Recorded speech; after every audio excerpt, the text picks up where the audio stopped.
Before we begin painting, here's a little bit of art history about Grandma Moses. So she was born with the name Anna Mary Robertson, and she became Anna Mary Robertson Moses when she got married.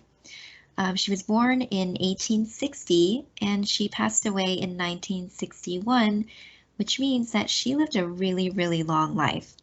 So she lived up to be 101 years old. And her nickname was Grandma Moses, and she was known to be an American folk artist. She was born in New York and died in New York, so she was mostly painting in the northeastern area of the United States, probably upstate New York where they had more farms and things like that. Yeah, what I find really fascinating about Grandma Moses is that she began her painting career at age 78. Um, so this is her, and she's painting here. And she mostly painted from memory, which is quite amazing. So she spent pretty much her whole life farming and helping out on her family farm, helping out on her husband's farm. And then later on, when she was 78, she decided that she could take a break from farming and she began painting because it's what she had really always wanted to do. So here's her painting inside. And most of her paintings are of outdoor scenes and rural and countryside landscapes. So here's an example of a fall landscape. Looks like there's turkeys and the leaves are turning red and orange and yellow.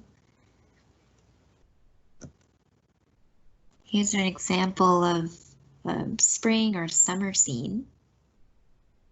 Got some horses. And as you can see, those horses kind of look like they're standing on top of the trees or something like that. But I really love the way that she paints because she doesn't care too much about making everything look absolutely perfect like a picture or like a photograph. And all the different shades of green that she used here. It's beautiful. Here's a winter scene.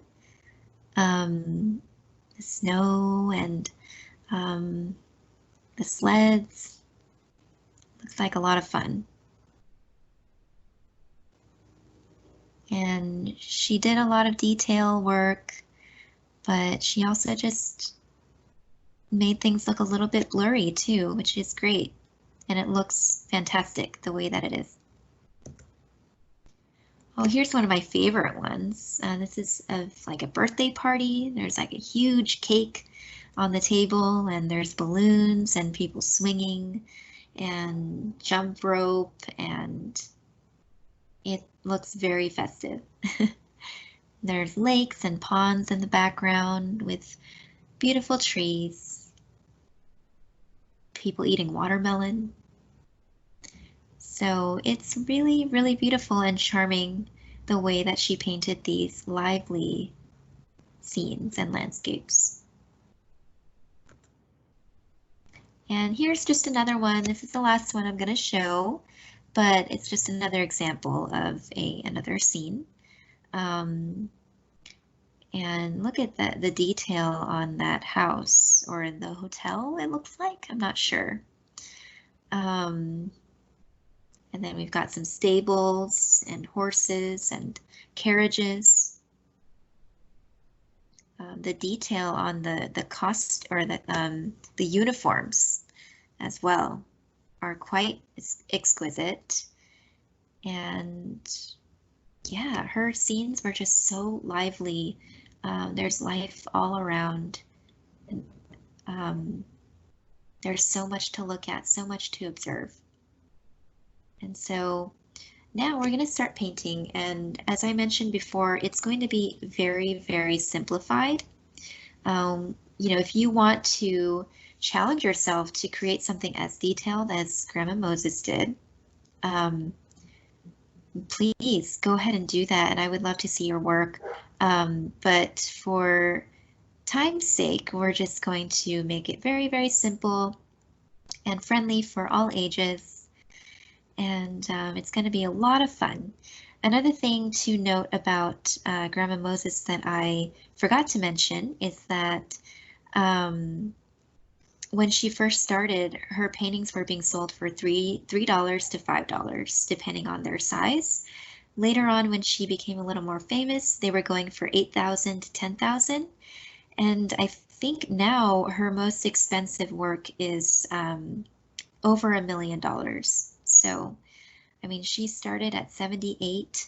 She died when she was 101. For a good 2.5 decades, or almost 3 decades, she was painting these wonderful, charming landscapes, and they really caught the eye of so many people. And it just goes to show that you should always follow your dreams and do what you feel passionate about. It's never too late to start. So here we go. Let's start painting.